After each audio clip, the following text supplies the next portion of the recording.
O milagre que salvou Marcelo, uma história de fé e libertação na Igreja Universal. Marcelo sempre foi um homem trabalhador. Aos 32 anos, ele sustentava a família como motorista de aplicativo em São Paulo, correndo contra o tempo para pagar as contas e dar um futuro melhor para a esposa, Ana, e o filho pequeno, Pedro. Mas em meio à correria, uma dor insuportável no peito o derrubou no meio da rua. Parece que alguém está me esmagando por dentro. Ele gritou, segurando o volante com força enquanto suava frio. Ana, desesperada, ligou para o SAMU. No hospital, os médicos foram diretos. Senhor Marcelo, o senhor teve uma dissecção aórtica. É uma emergência gravíssima. Precisamos operar imediatamente, mas as chances são pequenas. Ana chorou ao ouvir que o marido poderia não sobreviver à cirurgia. Marcelo, entre a dor e o medo, lembrou-se das palavras da mãe que sempre dizia: filho, quando tudo parece perdido, só Deus pode mudar o impossível. Foi então que uma vizinha, Dona Maria, uma fiel da Igreja Universal do Reino de Deus, entrou no quarto do hospital com um olhar firme e uma Bíblia na mão. Marcelo, você precisa ter fé. Na minha igreja já vi Deus fazer milagres maiores que esse. Se você crer, Ele vai te curar. Marcelo, sem forças para discutir, apenas assentiu. Ana, desesperada, agarrou-se àquela esperança. Leve a gente lá, Dona Maria. Não temos mais nada a perder. O primeiro passo, a fé que move montanhas. No domingo seguinte, mesmo fraco e com dores, Marcelo foi levado pela esposa e pela vizinha até a Igreja Universal mais próxima, na zona leste de São Paulo. Ao entrar, sentiu algo diferente. Um ambiente de fé, pessoas orando com lágrimas nos olhos, pastores ungidos intercedendo por milagres. O pastor, ao ver Marcelo pálido e curvado pela dor, aproximou-se e colocou a mão em seu ombro. Meu irmão, aqui não tem doença que resista. Jesus já pagou o preço pela sua cura na cruz. Hoje, você vai sair daqui livre. Marcelo, com lágrimas nos olhos, mal conseguia falar. Pastor, os médicos disseram que eu posso morrer a qualquer momento. Mas Deus diz que você vai viver, respondeu o pastor, levantando a voz. Hoje nesta igreja, a sua vida será restaurada. O culto estava intenso. A corrente de oração começou, e Marcelo foi levado ao altar. O pastor ungiu com o óleo sagrado, enquanto a congregação clamava em uma só voz. Senhor, cura o nosso irmão. Quebra essa maldição em nome de Jesus. Marcelo sentiu um calor estranho percorrer seu corpo. Era a fogueira santa, a presença de Deus agindo. Ele começou a tremer, e as dores que antes pareciam insuportáveis começaram a diminuir. Glória a Deus! Gritou o pastor. O inimigo não vai roubar a vida desse servo. A batalha espiritual e a campanha de fé. Nos dias seguintes, Marcelo e Ana passaram a frequentar a igreja todos os dias. Participaram da campanha dos 70, onde por 70 dias oraram com fé, jejuaram e deram ofertas de gratidão, mesmo com as finanças apertadas. Ana, não temos dinheiro nem para o aluguel, como vamos dar dízimo? Marcelo questionou uma noite, olhando para as contas sobre a mesa. Marcelo, o pastor disse que Deus honra quem o honra. Se a gente der o pouco que temos, Ele vai multiplicar. Respondeu Ana, com os olhos cheios de fé. E assim fizeram. Em um ato de total confiança, entregaram o dízimo e uma oferta especial na Vigília da Vitória, um culto de madrugada onde os milagres acontecem.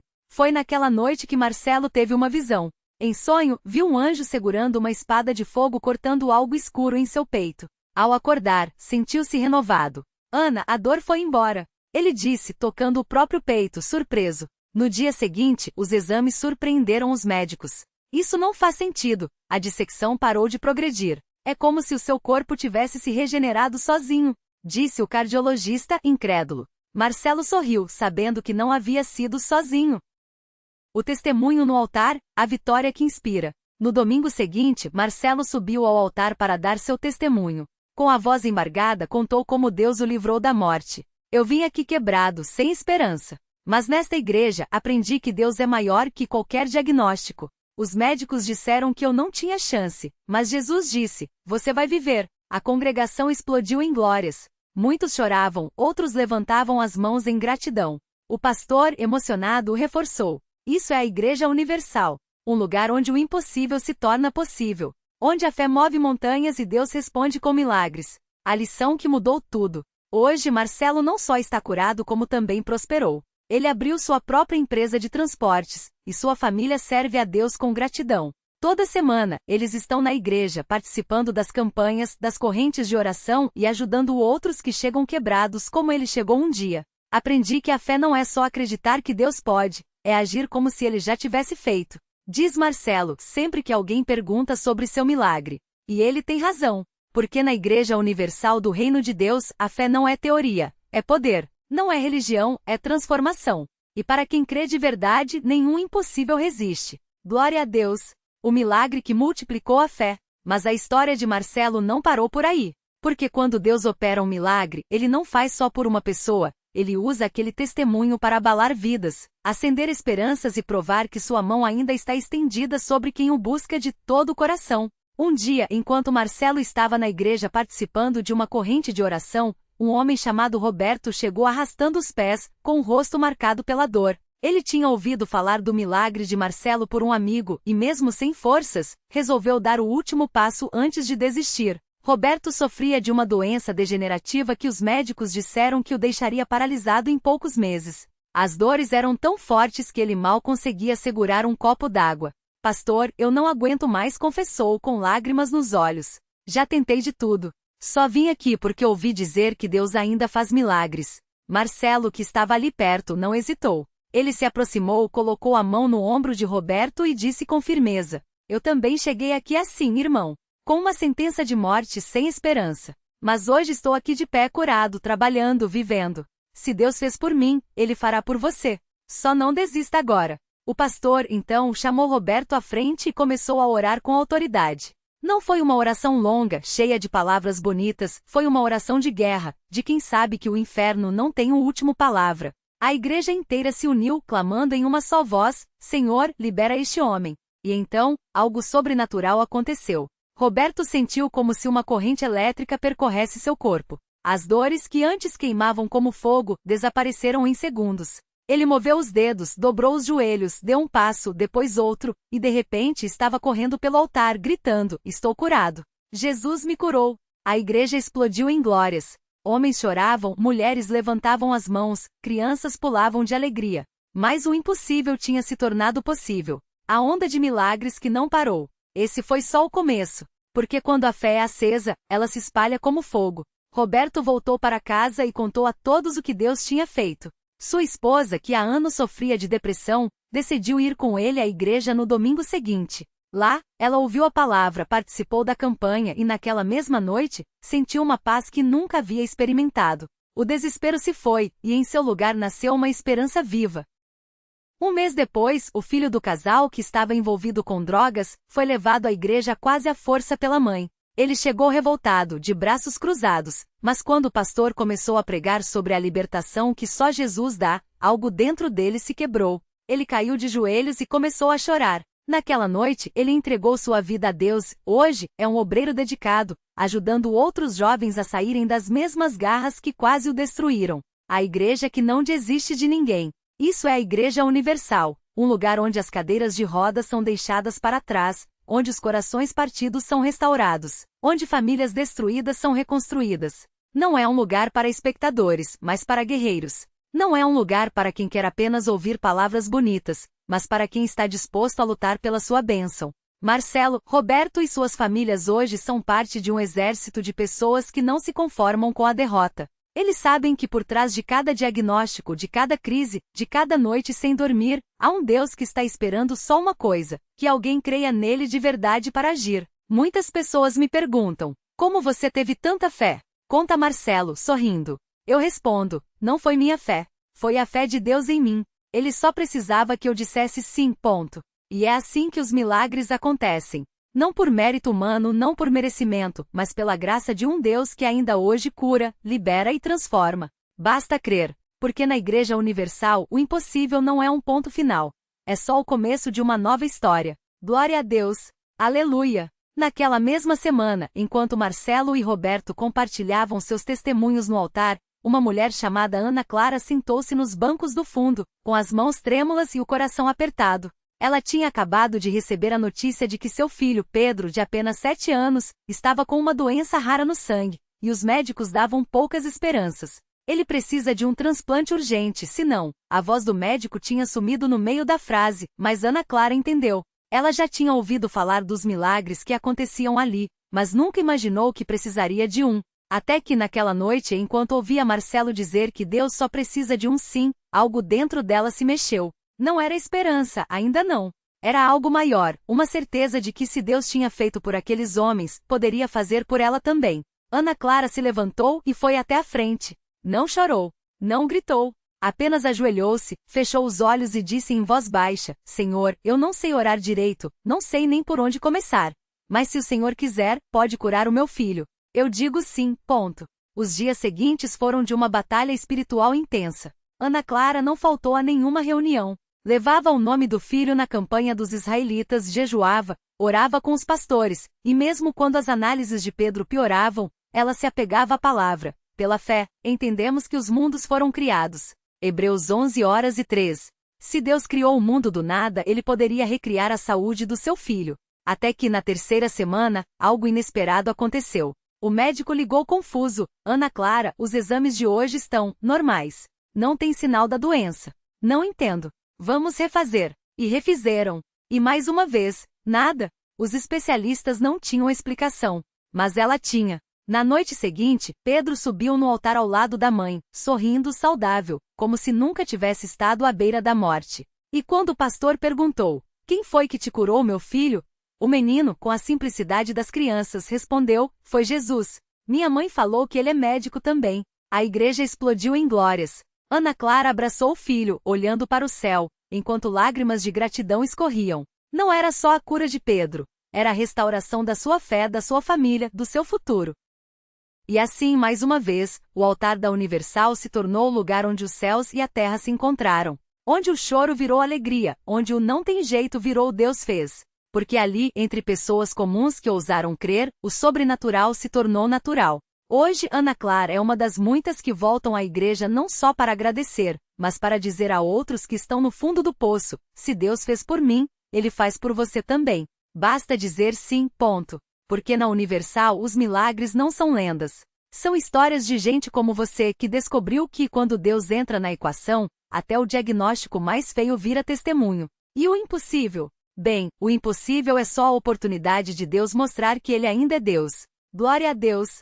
Aleluia! Ana Clara não imaginava que apenas 3 meses depois daquele dia no altar, sua vida seria um farol para tantos que haviam perdido a esperança. Ela voltou à Universal não só com o corpo curado, mas com uma missão no coração. Cada vez que entrava na igreja, sentia aquele cheiro de café fresco misturado com o perfume das flores no altar, um aroma que para ela, agora cheirava a vitória. As mesmas pessoas que antes a olhavam com pena agora a abraçavam com lágrimas nos olhos, dizendo: Você é a prova de que Deus não desistiu de nós. Mas o milagre de Ana Clara não parou nela.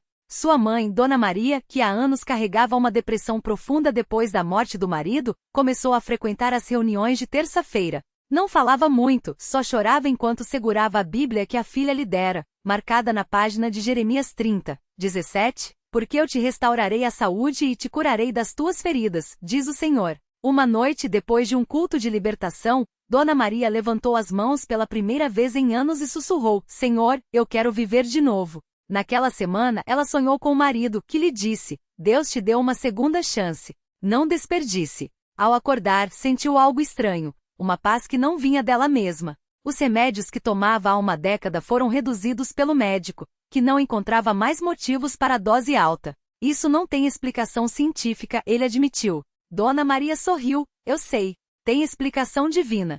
Enquanto isso, o filho mais novo de Ana Clara, Pedro, de apenas 12 anos, começou a ter crises de asma tão fortes que os médicos falavam em internação. Uma noite depois de mais uma crise, Ana Clara o levou ao altar da Universal, mesmo com o menino ofegante e assustado. O pastor orou, colocando a mão em sua cabeça, e disse com autoridade: Em nome de Jesus, respiração livre e pulmões sadios. O diabo não vai roubar o futuro desta criança. Pedro sentiu algo quente percorrer seu peito, como se mãos invisíveis o envolvessem. Na mesma hora, a falta de ar passou. Os inaladores que carregava na mochila há anos foram jogados no lixo no dia seguinte, sem uma única crise desde então. Mãe, eu sinto que tem um anjo me protegendo, ele disse. Ana Clara abraçou o filho e respondeu: Não é um anjo, meu amor. É Deus, que não esquece das nossas crianças. Mas talvez o maior milagre tenha sido no casamento de Ana Clara. Seu marido, Carlos, havia se afastado da fé depois que o negócio quebrou e ele começou a beber para afogar a vergonha. As brigas eram frequentes e a palavra divórcio já havia sido dita mais de uma vez. Até que em um domingo Carlos entrou na Universal arrastado pela esposa, só para fazer vontade. Sentado no fundo, cruzou os braços, determinado a não se emocionar. Mas quando o coro começou a cantar Deus de promessas, tu és fiel, algo dentro dele quebrou. Lembrou-se de quando, anos antes, havia orado com Ana Clara pelo primeiro apartamento deles, e como, contra todas as expectativas, conseguiram a casa própria em menos de um mês. Será que Deus ainda ouve a minha voz?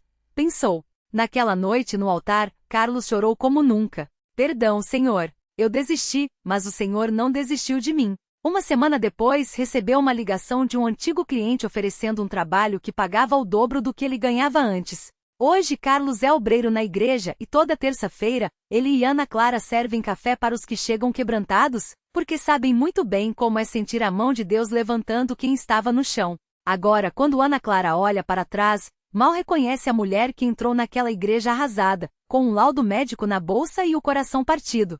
Hoje ela lidera um grupo de oração para mulheres com doenças crônicas, onde compartilha não só seu testemunho, mas a certeza de que Deus não muda o passado, mas Ele reescreve o futuro. Muitas que chegam ali com diagnósticos de câncer, fibromialgia ou depressão saem com algo mais poderoso que um atestado médico, uma promessa de Deus na boca. E assim a Universal continua sendo esse lugar onde o impossível se rende. Onde a ciência não tem resposta, mas Deus tem. Onde pessoas como Ana Clara, Dona Maria, Pedro e Carlos descobrem que milagre não é sorte, é fé em ação. Porque quando você coloca Deus no centro, até as pedras do caminho vira degraus. E o que o inimigo quis usar para destruir, Deus transforma em testemunho. Se você está lendo esta história e pensa que seu caso é diferente, que seu problema é grande demais, Ana Clara tem um recado para você. Venha. Chegue como está. Deus não precisa de você perfeito. Ele só precisa de você presente. Porque na Universal, os milagres não são prêmios para os merecedores, são provas de que, para Deus, ninguém está perdido. E se Ele já fez tudo isso por eles, imagine o que Ele quer fazer por você. No mesmo domingo em que Ana Clara deu seu testemunho, uma mulher chamada Roberta entrou pela primeira vez na Universal. Ela não acreditava muito em milagres, mas a dor era tão grande que não tinha mais para onde correr. Seu filho, Lucas, de apenas 7 anos, estava internado há semanas com uma doença rara que os médicos não conseguiam diagnosticar. Os exames mostravam que seus órgãos estavam falhando um a um, e os especialistas já falavam em preparar a família para o pior. Roberta sentou-se no fundo do templo, com os olhos inchados de chorar. Não conseguia nem orar direito, só repetia mentalmente: Senhor, se o Senhor existe, não deixe meu filho partir. Foi quando o pastor, como se soubesse exatamente o que ela estava passando, olhou diretamente para ela e disse: tem alguém aqui que está perdendo a esperança por causa de um filho. Mas Deus está dizendo: eu vou devolver a vida que o inimigo tentou roubar. O coração de Roberta disparou. Ela sentiu algo que não sentia há semanas, uma centelha de esperança. No final do culto, uma obreira se aproximou e perguntou se ela queria receber uma oração. Roberta, com as mãos trêmulas, entregou o nome do filho no altar. Naquela noite, enquanto ela voltava para o hospital, o telefone tocou. Era um médico de plantão, confuso. Senhora Roberta, os exames do Lucas deram uma melhora inexplicável. Os níveis que estavam críticos se normalizaram da noite para o dia. Nós não entendemos, mas seu filho está reagindo. No dia seguinte, Lucas abriu os olhos e pediu água. Os médicos o chamavam de caso médico, algo que não tinha explicação na ciência. Mas Roberta sabia. Ela voltou à Universal com o filho nos braços, desta vez não mais como uma mãe desesperada, mas como uma mulher que tinha visto o poder de Deus de perto. Eu entrei aqui duvidando, mas saí crendo. Porque só Deus faz o que o homem diz que é impossível, ela disse, com lágrimas de gratidão. Enquanto Roberta falava, do outro lado do templo, um homem chamado João observava tudo em silêncio. Ele havia chegado arrastado pela esposa depois de anos viciado em drogas. Já tinha perdido o emprego, a dignidade e quase a família. Deus não tem nada a ver comigo, pensava. Mas ao ver Lucas vivo sorrindo no colo da mãe, algo dentro dele se mexeu. Se Deus fez isso por aquele menino, será que pode fazer algo por mim? João não sabia, mas aquela dúvida era o primeiro passo para sua libertação. Naquela noite, ele foi ao altar pela primeira vez em anos. E quando o pastor impôs as mãos sobre ele, João sentiu uma força tão grande que caiu de joelhos, chorando como nunca havia chorado. Não foi um choro de dor, mas de alívio, como se algo pesado tivesse saído de dentro dele. Quando se levantou, sabia, aquele era o início de uma nova vida. E assim, a cada domingo, a Universal continua sendo esse lugar onde vidas são restauradas. Onde mães recuperam seus filhos, onde viciados se tornam livres, onde o desespero vira fé. Porque Deus não faz acepção de pessoas. Se Ele ouviu Ana Clara, Dona Maria, Pedro, Carlos, Roberta e João, Ele também vai ouvir você. Talvez você esteja lendo isso hoje pensando: meu problema é muito grande, meu erro foi muito feio, minha dor é muito profunda. Mas saiba uma coisa: Deus não olha para o tamanho do seu problema, Ele olha para o tamanho da sua fé. E quando você dá um passo em direção a Ele, mesmo que seja com dúvidas, mesmo que seja com medo, Ele corre ao seu encontro. Porque na Universal o milagre não é história do passado,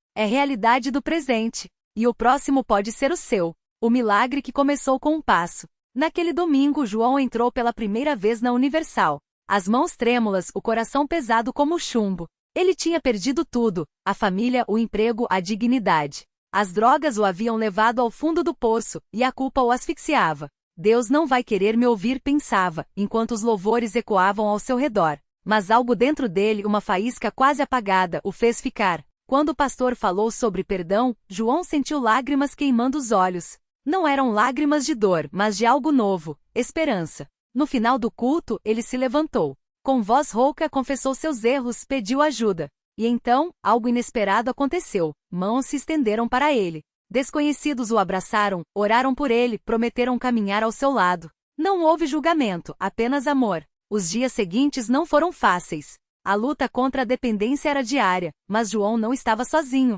A cada recaída, alguém o levantava. A cada vitória, celebrava com quem agora chamava de família. Um ano depois, ele estava de pé, não apenas sóbrio, mas restaurado. Reconciliou-se com a esposa, recuperou a guarda dos filhos e pela primeira vez em anos olhou no espelho sem ódio. O homem quebrado havia morrido, um novo João havia nascido. A reflexão que fica: Deus não escolhe os capacitados, Ele capacita os escolhidos. Ana Clara, Dona Maria, Pedro, Carlos, Roberta e João não eram especiais por merecimento, mas por coragem. Coragem de acreditar que mesmo no escuro, uma luz poderia brilhar. O milagre não foi instantâneo, foi um processo. Um passo após o outro, uma escolha após a outra, até que a vitória se tornou inevitável. A lição: seu passado não define seu futuro. O que importa não é onde você está, mas para onde você está olhando. Deus não exige perfeição, Ele pede entrega. E quando você lhe entrega seus cacos, Ele os transforma em vitral, para que a luz passe por onde antes havia apenas sombra. Hoje a cadeira que João ocupou está vazia. Não por acaso, mas por propósito. Porque alguém em algum lugar precisa saber que milagres não são lendas. Eles acontecem quando a fé encontra graça. E o próximo pode ser o seu, basta dar o primeiro passo.